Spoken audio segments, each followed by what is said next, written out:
नमस्कार, स्वागत है आप सभी का। आप देख रहे हैं खास इकोनॉमी टुडे। मैं हूं अजय मिश्र। अब से थोड़ी देर पहले प्रधानमंत्री नरेंद्र मोदी ने जयपुर में कारोबार और निवेश पर जो G20 की मंत्री स्तरीय बैठक है उसको संबोधित किया है। बहुत ही बड़ा बयान आया है। अगले 3 सालों में भारत को हम तीसरी सबसे बड़ी अर्थव्यवस्था बनाने के लिए प्रतिबद्ध हैं। साथ ही साथ भारत विश्वास करता है एक समावेशी और फॉरवर्ड लुकिंग WTO की तरफ, यानी रिफॉर्म्स की तरफ सीधा संकेत करते हुए। अगर हम बात करें ब्रिक्स समिट की, तो वहां भी प्रधानमंत्री ने कहा है कि वो ब्रिक्स के साथ तमाम मोर्चों पर सहयोग करने के लिए तैयार हैं। और भारत के चंद्रयान 3 सफलता जो अभियान है उसकी सफलता का डंका पूरी दुनिया में बज रहा है। यह सफलता इसलिए भी महत्वपूर्ण है क्योंकि चंद्रमा की दक्षिणी ध्रुव पर पहुंचने वाला भारत पहला देश बन चुका है। यह सफलता और भी ज्यादा महत्वपूर्ण इसलिए हो जाती है क्योंकि स्पेस मिशन पर होने वाला खर्च आदिपुरुष मूवी से भी कम, केवल 615 करोड़ है। हाल ही में जो फेल हुआ रूस से लूना, उस पर 1600 करोड़ से ज्यादा खर्च होने का अनुमान था। और चंद्रयान 3 की यात्रा को YouTube पे सबसे ज्यादा लोगों ने लाइव देखा। तो कारोबार जगत की इन तमाम खबरों पर हमारी नजर रहेगी। मैं हूं अजय मिश्र। लेकिन सबसे पहले अगर हम टॉप लाइंस पर निगाह डालें, आइए देखते हैं क्या है आज की टॉप लाइंस। जयपुर में G20 व्यापार निवेश मंत्रालय की बैठक को प्रधानमंत्री मोदी ने किया संबोधित। प्रधानमंत्री ने कहा अगले 3 सालों में भारत को दुनिया की तीसरी सबसे बड़ी अर्थव्यवस्था बनाने के लिए प्रतिबद्ध।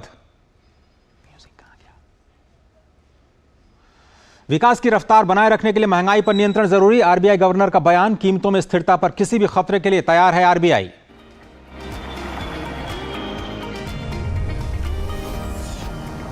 सप्ताह के चौथे दिन भी तेजी के साथ खुले भारतीय शेयर बाजार।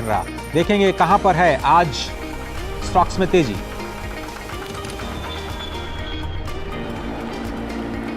और केंद्रीय सड़क परिवहन और राजमार्ग मंत्री नितिन गडकरी ने कहा बुनियादी ढांचे की किसी भी परियोजना में कोई गड़बड़ी नहीं।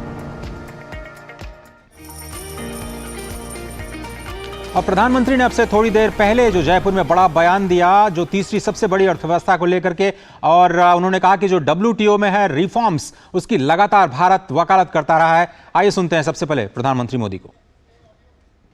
India believes in a rule based, open, inclusive, multilateral trading system with the WTO at its core. India has advocated the concerns of the Global South at the 12th WTO Ministerial Conference. We were able to forge consensus on safeguarding the interests of millions of farmers and small businesses. और जैसा कि आपको पता है कि राजस्थान के जयपुर में आज से G20 व्यापार और निवेश सम्मेलन का मंत्री स्तरीय जो बैठक है उसकी शुरुआत हो रही है। केंद्रीय वाणिज्य मंत्री पीयूष गोयल उसको आज उसकी अध्यक्षता करेंगे। पीयूष गोयल ने अब से थोड़ी देर पहले यानी कल एक प्रेस कॉन्फ्रेंस में कहा था कि ये जो थीम है G20 सम्मेलन की, जिसमें एक दुनिया और एक परिवार को लेकर के भारत चल रहा है, उसमें हम जो ट्रेड एंड इन्वेस्टमेंट के रास्ते में रोड़े हैं उन पर एक कंसेंसस बनाने के लिए पूरी तरह से तैयार हैं। लेकिन अब देख लेते हैं कि चलिए सुनवाते हैं पीयूष गोयल साहब ने क्या कहा है, उसके बाद फिर हम बाजारों की तरफ आगे बढ़ेंगे। भविष्य का भारत एक विकसित भारत है। भविष्य का भारत में कोई गरीबी नहीं होगी। भविष्य के भारत में प्रधानमंत्री नरेंद्र मोदी जी ने जो एक दूरगामी सोच के साथ भारत में एक नींव रखी है, उस नींव के ऊपर भारत तेज गति से प्रगति करेगा, विकास करेगा। भविष्य के भारत में प्रधानमंत्री नरेंद्र मोदी जी के नेतृत्व में हम हर अहम मुद्दे पे एक बुलंद आवाज बनके जो कम विकसित देश है, जो विकासशील देश है, उनका और विकसित देशों के बीच में समन्वय बिठाने का काम करेंगे। और अब चलते हैं बाजारों की तरफ और देखते हैं कि किस तरह से आज बाजारों की शुरुआत हुई है। तेजी के साथ बाजार अच्छी खासी बढ़त देखने को मिली है। शुरुआती कारोबार में गिफ्ट निफ्टी के साथ शुरुआत करते हैं, वहीं से संकेत मिलने शुरू हो गए थे कि आज बाजारों में तेजी का रुख दिखाई देगा। 30 अंकों पर 19,533 का स्तर दिखाई दिया गिफ्ट निफ्टी की बात करें। और अब से थोड़ी देर पहले अगर निफ्टी का स्तर देखें तो 96 अंकों की बढ़त के साथ आपको निफ्टी इस वक्त दिखाई दे रहा है। बीएसई सेंसेक्स 324 अंक ऊपर कारोबार करता हुआ दिखाई दे रहा है। सेंसेक्स आपसे थोड़ी देर पहले 246 अंक, अभी ये तेजी और भी बढ़ चुकी है। बैंक निफ्टी की बात करें तो 265 अंकों की इस वक्त तेजी के साथ ये काउंटर्स काम कर रहे हैं। आईटी सेक्टर में 205 अंकों की बढ़त। बीएसई स्मॉल कैप और मिड कैप इन दोनों ही काउंटर्स में भी इस वक्त तेजी दिखाई दे रही है। आपकी स्क्रीन पर निफ्टी के आपसे थोड़ी देर पहले के वैल्यूएशंस 19,514 का स्तर जब निफ्टी खुला, इस वक्त ये 96 अंकों की बढ़त दिखाई दे रही है। 104 अंक बल्कि इस वक्त और भी जो तेजी है वो और भी बढ़ती जा रही है। तो एक तरह से ब्रॉड बेस्ड आज रिकवरी देखने को मिली है बाजारों में। कल के स्तरों से हम देखें तो सारे के सारे जो इंडेक्स हैं इस वक्त ग्रीन नजर आ रहे हैं। Bajaj Finance, Wipro, Tech Mahindra, Tata Motors, ICICI Bank, इन सब में तेजी का काउंटर जो है वो दिखाई दे रहा है। आईसीआईसीआई बैंक 0.76% और बजाज फाइनेंस करीब 1% की तेजी के साथ इस वक्त आपकी स्क्रीन पर नजर आ रहा है। अगर हम लूजर्स की बात करें तो कहां पर हमें गिरावट है? गिरावट बहुत ज़्यादा शेयर्स में नहीं है। ब्राइटकॉम ग्रुप में गिरावट, कल की खबर का असर बहुत स्पष्ट दिखाई दे रहा है। 5% नीचे सेबी ने बैन लगाया। लिंडे इंडिया, मन्नापुरम फाइनेंस, जेबी केमिकल्स, एबीबी पावर्स, कुछ ऐसे स्टॉक्स जहां पर आपको गिरावट दिख रही है। अगर हम निफ्टी की बात करें तो केवल 2 स्टॉक इस वक्त निफ्टी में गिरावट के साथ कारोबार कर रहे हैं, एनटीपीसी और आयशर मोटर्स। चलते हैं अपने जो दूसरे जो हमारे वर्ल्ड जो स्टॉक्स हैं उनकी अपडेट्स ले लेते हैं और देखते हैं कि कैसे कारोबार करते हुए नजर आए अमेरिका और यूरोप के जो इंडेक्सेस हैं। आइए चलते हैं, आपको दिखाते हैं जो ग्लोबल मार्केट अपडेट्स हैं। डाउ जोन्स 57 अंकों पर, S&P 500 48 अंकों पर और नैस्डैक में 215 अंकों की बढ़त के साथ ये कारोबार कल आपको बंद होता हुआ दिखाई दिया है। देखते हैं यूरोपियन बाजार किस तरह से कारोबार करते हुए नजर आए। लंदन, फ्रांस और जर्मनी, ये तीनों ही बाजार कल तेजी के साथ कारोबार करते हुए फायदे के साथ बंद होते हुए नजर आए। अब से थोड़ी देर पहले एशियन मार्केट्स का भी ट्रेंड आपको दिखा दें। कॉस्पी, निकी, हैंगसेंग तीनों ही बाजार में उछाल के साथ कारोबार देखा जा रहा है और भारतीय बाजार में तो इस वक्त सभी इंडेक्स तेजी के साथ कारोबार करते हुए नजर आ रहे हैं। रुपये का वैल्यू देख लेते हैं। रुपया जो है वो डॉलर के मुकाबले किस तरह से कारोबार कर रहा है। रुपये में थोड़ी सी कमजोरी देखी जा रही है। 82.34 का स्तर डॉलर के मुकाबले आज 55, करीब 0.55% की गिरावट यानी कमजोरी आज रुपए में दिखाई दी।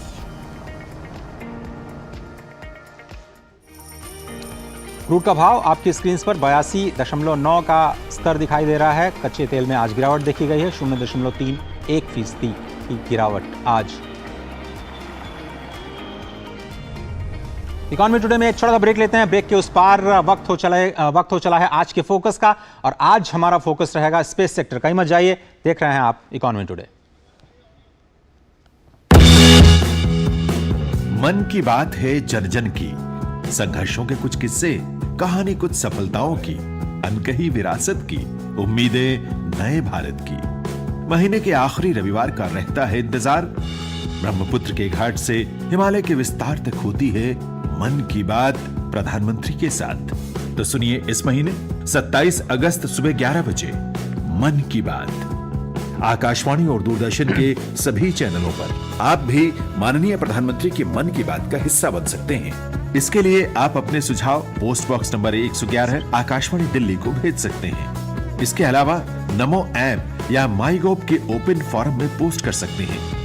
तो याद रखें 27 अगस्त सुबह 11 बजे मन की बात। प्यार ये क्या लिखा है? सत्य। और स्वागत है आप सभी का। आप देख रहे हैं इकोनॉमी टुडे और अब वक्त हो चला है आज के फोकस का।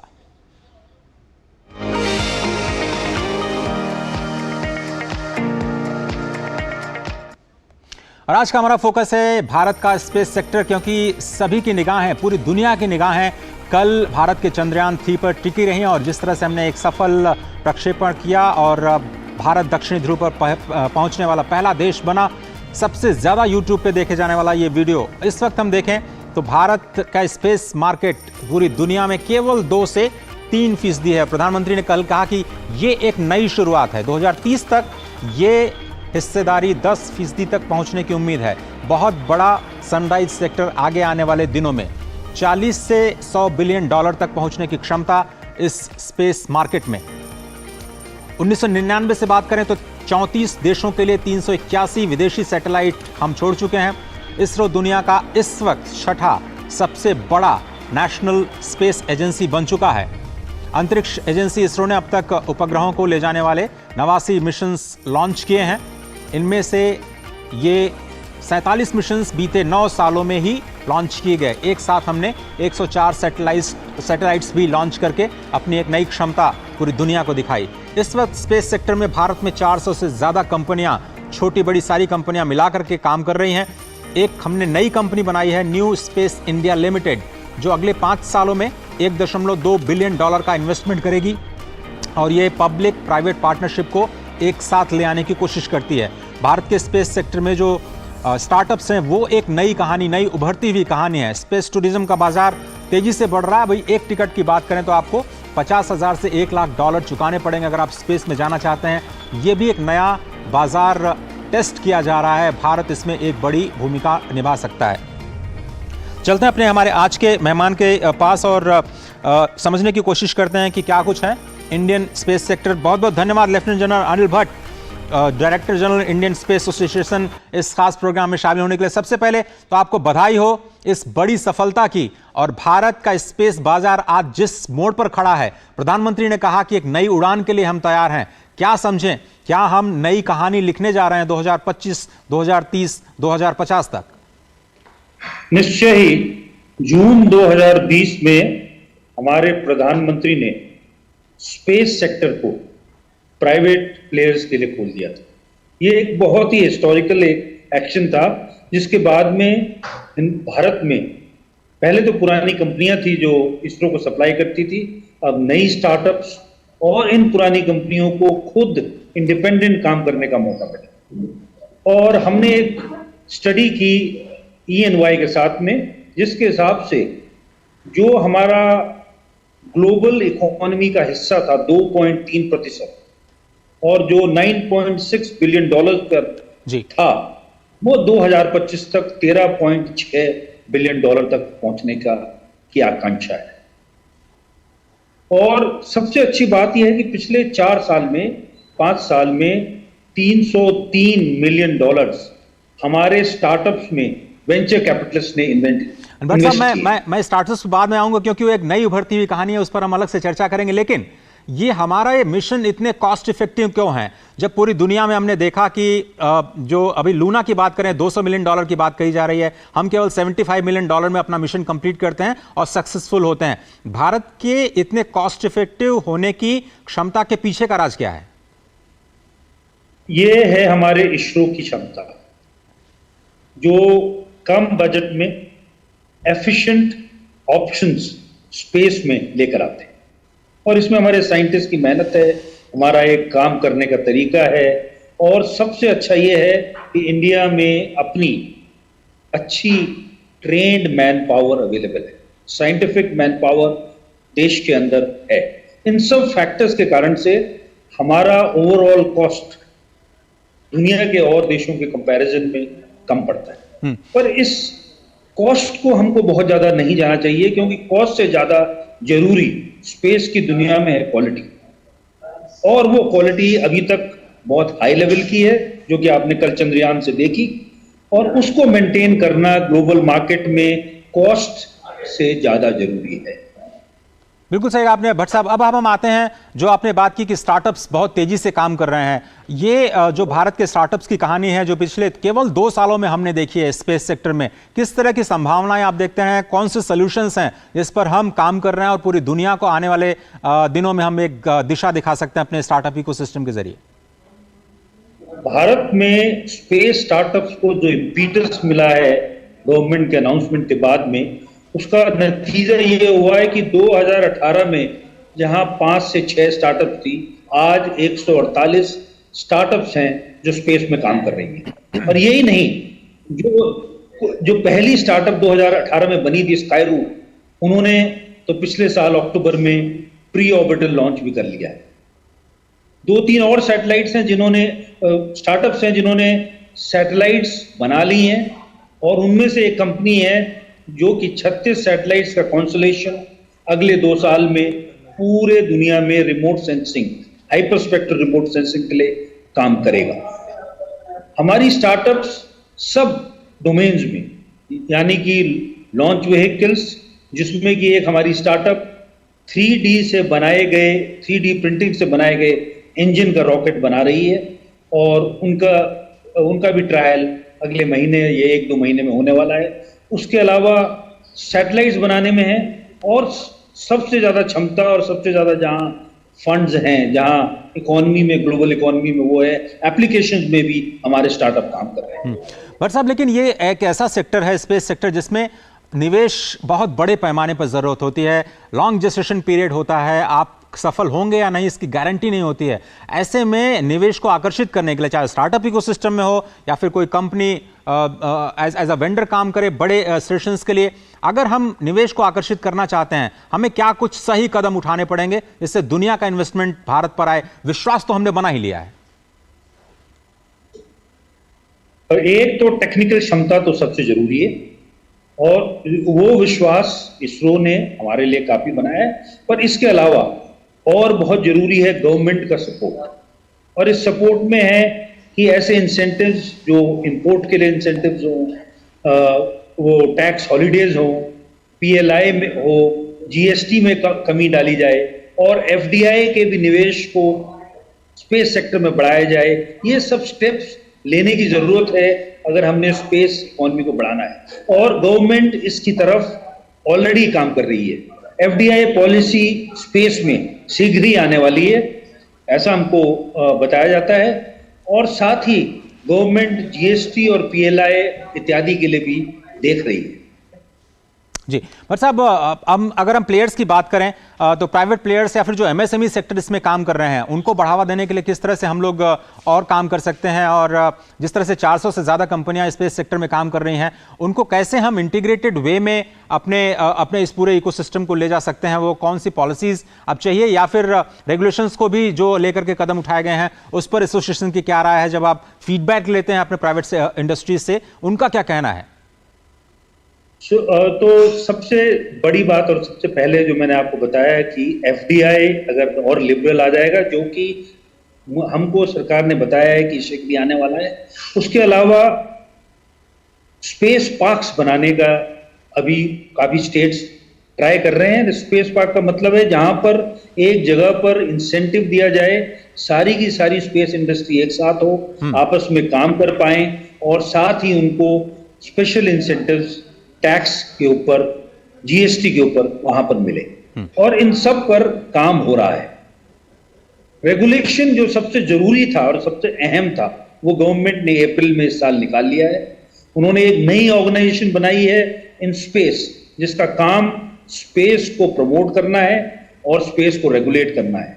और इस ऑर्गेनाइजेशन के बनने के बाद स्पेस प्लेयर्स के लिए, स्पेस प्राइवेट इंडस्ट्री के लिए बहुत ज्यादा सपोर्ट मिला है। भट्ट साहब, मेरे पास वक्त इतना ही है, बहुत धन्यवाद। और जिस तरह से आपने खुद कहा कि आपकी एसोसिएशन ने जो स्टडी कराई है, 2030 तक शायद हम 10% की हिस्सेदारी पर होंगे, आज 2 या 3% की हिस्सेदारी पर हमें यहां से कम हम 5 गुना बढ़ने की क्षमता रखते हैं। बहुत धन्यवाद भट्ट साहब इस कार्यक्रम में शामिल होने के लिए, वक्त निकालने के लिए।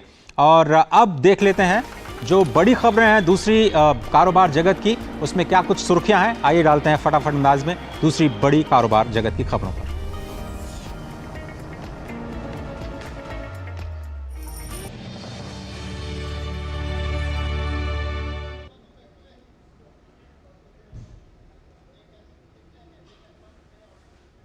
पहुंच चुका है गांधीनगर, और गांधीनगर में आज हम चर्चा कर रहे हैं एक एजुकेशन स्टार्टअप की, एक ऐसा स्टार्टअप जिसने पूरी दुनिया में अपना नाम कमाया है। क्लास 3 के लिए आप देख रहे हैं interactive coding, artificial intelligence and robotics का नया करिकुलम भी इन्होंने तैयार किया है, क्लास 3 से लेकर के 12 तक का। मेरे साथ हैं स्टेमपीडिया के CEO और को फाउंडर ध्रुपल शाह। ध्रुपल, बहुत धन्यवाद। स्टेमपीडिया फोकस क्या है, थोड़ा सा हमें शॉर्ट में समझाइए कि इस वक्त कर क्या रहे हैं आप? स्टेमपीडिया का फोकस है बच्चों को इनोवेटर बनाना। बच्चे कैसे न्यू टेक्नोलॉजीज, जैसे आजकल हम लोग सुनते हैं artificial intelligence, robotics, coding, machine learning, ये सारी चीज़ें बच्चे कैसे खुद करके सीख सकते हैं। उसके लिए हम लोग ने अलग अलग तरह के प्रोडक्ट्स बनाए हैं। जैसे हम लोग के पास हार्डवेयर किट्स हैं क्वार्की किट्स, विजबॉट किट और उससे अलग अलग एड-ऑन्स भी बनते हैं। उसके बाद हमारे पास सॉफ्टवेयर है पिक्टोब्लॉक्स, जो आइदर मोबाइल फ़ोन या कहीं पे भी चलता है। एंड उसके बाद हमने उसको सीखने के लिए बुक्स और सारी चीज़ें बनाई हैं। आप ऑनलाइन वीडियोस देख सकते हैं। ये जर्नी स्टार्ट कैसे हुई, कैसे आपके दिमाग में आया कि आपको स्टेम पीडिया बनाना है? मैं और मेरे साथी हम दोनों IIT कानपुर से हैं। हम दोनों साथ में पढ़ाई करते थे एंड बहुत सारे कंपटीशन में पार्टिसिपेट किया। कुछ बड़े बड़े रोबोट्स भी बनाए अलग अलग इंडस्ट्रीज़ के लिए। और इसी के साथ हमको आइडिया लगा कि कुछ ऐसी चीज़ें बनाने की ज़रूरत है जिससे एक 8 साल का बच्चा या 40 साल का इंसान कुछ रोबोट्स या कुछ इलेक्ट्रॉनिक्स या IoT जैसी चीज़ें खुद बना सके। वहाँ से फिर हम लोगों ने स्टेमपीडिया चालू किया 2017 में। ऐसा भी मुझे पता चला है कि आपके प्रोडक्ट्स हैं वो पूरी तरह से मेक इन इंडिया प्रोडक्ट हैं और आप बहुत सारे कंट्रीज़ में अपनी प्रेजेंस बना चुके हैं। पिक्टोब्लॉक्स से जैसे मैं बताना चाहूँगा, इसके आज 1 महीने में 1.25 लाख से ज़्यादा बच्चे यूज़ करते हैं और इसमें से बस 35% इंडिया में है, 18% अराउंड टर्की में है, 13% अराउंड यूज़र्स हमारे ब्राज़ील में है और बाकी पूरे विश्व भर में यूज़ करते हैं। जैसे फिर क्वार्की किट्स कहेंगे, हम लोग ने आज तक अराउंड 27 से 28 हज़ार किट्स बेची हैं और उसमें से भी around 40% users Singapore, Dubai, Russia, US और अफ्रीकन कंट्रीज सब जगह पे हमने सप्लाई किए हुए हैं। थोड़ा सा हमें नंबर्स बताइए, आप लोग कहाँ खड़े हैं in terms of capacity, in terms of finances? PictoBlox आज तक 10 लाख से ज़्यादा बच्चे यूज़ कर चुके हैं। हम लोग 2000 से ज़्यादा स्कूल्स में काम करते हैं, जिसमें से 1600 स्कूल्स भारत में हैं और बाकी 400 स्कूल्स हमारे विदेश में भी हैं। पिक्टोब्लॉक्स की बात करें तो हम लोग के अभी 1.25 लाख यूज़र्स हैं पर मंथ जो एक्टिवली यूज़ करते हैं एंड वो 8 लैंग्वेजेस में ट्रांसलेटेड है, जिसमें हम लोग Spanish, Arabic, Korean, Portuguese, Brazil और इवन मैंड्रियन चाइनीज़ में भी हमने ट्रांसलेट किया हुआ है। जो पूरा का पूरा एडुटेक का स्टार्टअप इकोसिस्टम है भारत का, उसके बारे में आप कहना क्या चाहेंगे? हमारा जो स्टार्टअप इंडिया प्रोग्राम है, नीति आयोग का अटल टिंकरिंग लैब है जिसके साथ आपने बहुत सारा काम किया है, और फ्यूचर आप कहाँ देखते हैं? 3 चीज़ें हैं जो हमारे देश में एजुकेशन टेक्नोलॉजी रिलेटेड जितनी भी चीज़ें हैं उनको काफ़ी अच्छे से पॉजिटिवली इम्पैक्ट कर रही हैं। पहली है अटल इनोवेशन मिशन के अंदर अटल टिंकरिंग लैब्स। हमारे देश में 10,000 टिंकरिंग लैब्स सेटअप हुई है। दूसरा CBSE स्किल मॉड्यूल्स। सो उसके अंदर CBSE ने 2020 के बाद AI, coding, machine learning, data science जैसे कोर्सेज ऐड किए हैं, जो बच्चों को जो कोर्स सब्जेक्ट्स होते हैं साइंस, मैथमेटिक्स, उसके अलावा करके भी वो क्रेडिट्स ले सकते हैं और वो चीज़ें स्किल्स सीख सकते हैं। तीसरा NEP 2020, उसके अंदर भी सबसे ज़्यादा फोकस 2 चीज़ों पे हो रहा है। एक है एक्सपीरियंशियल लर्निंग एंड उसके अंदर दूसरा है इंटरडिसिप्लिनरी, कि आप जब साइंस सीख रहे हो तो उसके साथ मैथ्स कैसे सीख सको या रोबोटिक्स कैसे सीख सको, या यदि आप रोबोटिक्स या AI जैसे या कोडिंग चीज़ करा रहे हो तो वहाँ से आप उसके अंदर कैसे फिजिक्स बच्चों को सिखा सके। बहुत सारे लोग स्टार्टअप्स की दुनिया में ये समझना चाहते हैं कि क्या आप इस आइडिया के साथ स्टिक करेंगे, क्या आप स्किलिंग के साथ स्टिक करेंगे अगले 5 साल 10 साल? कैसे देख रहे हैं आप इंडिया के 24th सेंचुरी स्किल्स को? टेक्नोलॉजीज आ रही है, लोगों को नई नई चीज़ें सीखनी पड़ेगी, वो बच्चा हो या बड़ा हो या एम्प्लॉयर हो, जो भी, सबको सीखना पड़ेगा। सो हमें लगता है कि न्यू टेक्नोलॉजीज आती जाएंगी, हम लोग सभी के लिए न्यू प्रोडक्ट्स और बनाते जा रहे हैं। हमारा फोकस हमेशा एक है, हम लोग कैसे बच्चों को इनोवेटर बनाएं, कैसे हम लोग दुनिया भर में 10 करोड़ बच्चों को इनोवेटर बनाएं और उनको क्रिएटिव बनाएं। जिस तरह से प्रधानमंत्री ने फोकस किया है स्किल इंडिया 4.0 मिशन पर, जिसमें इन्हीं 21st सेंचुरी स्किल्स की बात की जा रही है, और ऐसे स्टार्टअप्स जो वाकई सॉफ्टवेयर में न केवल फोकस करके हार्डवेयर और स्किलिंग में फोकस कर रहे हैं, वही देश का भविष्य है। कैमरामैन बीन सिंह के साथ अजय मिश्र, DD न्यूज़, गांधीनगर। तो आप देख रहे थे हमारा स्टार्टअप स्पेशल जो हम हर गुरुवार को आपके लिए लेकर के आते हैं, और अब देखिए कारोबार जगत की सुर्खियां फटाफट अंदाज में। भारतीय रिजर्व बैंक के गवर्नर शक्तिकांत दास के अनुसार सितंबर से सब्जियों की कीमतों में कमी आने की उम्मीद है। सितंबर के बाद कीमतों में कमी की उम्मीद की जा रही है। आरबीआई गवर्नर बोले, दामों को लेकर के सतर्क है आरबीआई। खुले बाजार में टमाटर की कीमतों में गिरावट की शुरुआत हो चुकी है। राजस्व विभाग टैक्स रिफंड की प्रक्रिया और उसकी भुगतान की व्यवस्था में तेजी लाने के साथ ही रिफंड की अवधि 16 दिनों से घटाकर 10 दिन करने जा रही है। उम्मीद की जा रही है कि नई समय सीमा चल रहे वित्तीय वर्ष में लागू कर दी जाएगी। 2023-24 के खरीफ सीजन के दौरान 521 लाख मीट्रिक टन से अधिक चावल की खरीद होने का अनुमान है। उपभोक्ता मामले, खाद्य और सार्वजनिक वितरण मंत्रालय के अनुसार पंजाब में सबसे अधिक चावल की खरीद होने का अनुमान है। गवर्नमेंट ई मार्केट प्लेस यानी जेम पोर्टल से चालू वित्त वर्ष में 145 दिनों के समय में ही जेम पोर्टल से की गई खरीदारी का मूल्य 1 लाख करोड़ को पार कर गया। बता दें कि जेम एक ऑनलाइन सार्वजनिक खरीद पोर्टल है जो विभिन्न सरकारी विभागों, एजेंसी और सार्वजनिक क्षेत्र के उपक्रमों द्वारा वस्तुओं और सेवाओं की खरीद की सुविधा प्रदान करता है। Qatar Investment Authority Reliance Industries की retail company Reliance Retail Ventures Limited में 8,278 करोड़ रुपए का निवेश करेगी। करीब 1% हिस्सेदारी खरीदने जा रही है। इस डील के साथ ही रिलायंस रिटेल वेंचर्स लिमिटेड का कैपिटलाइजेशन देश के चौथे नंबर पर पहुंच जाएगा। अंतर्राष्ट्रीय बाजार में कच्चे तेल की कीमतों में गिरावट का सिलसिला जारी है। आज ब्रेंट क्रूड ऑयल 0.36% की गिरावट के साथ $83 प्रति बैरल से नीचे कारोबार कर रहा है। रेटिंग एजेंसी क्रिसिल के मुताबिक यूपी समेत देश के 11 राज्यों को सामाजिक कल्याण पर खर्च चालू वित्त वर्ष में 10 साल के उच्चतम स्तर 4 लाख करोड़ रुपए पर पहुंचने की उम्मीद है।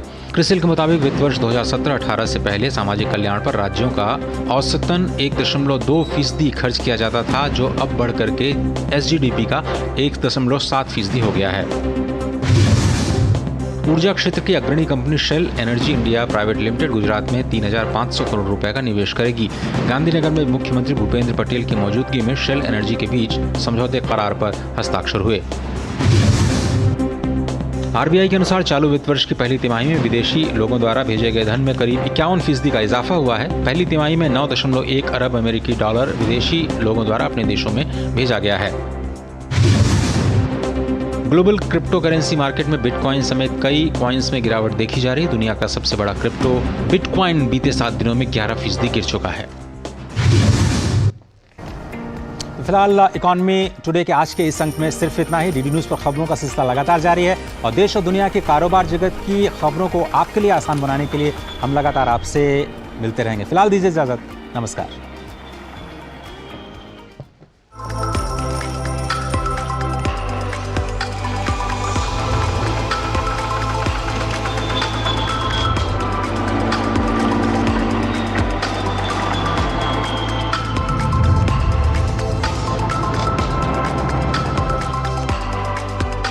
प्यार, ये क्या लिखा है? सत्य। हम गांधी जी की तरह स्वराज की लड़ाई तो लड़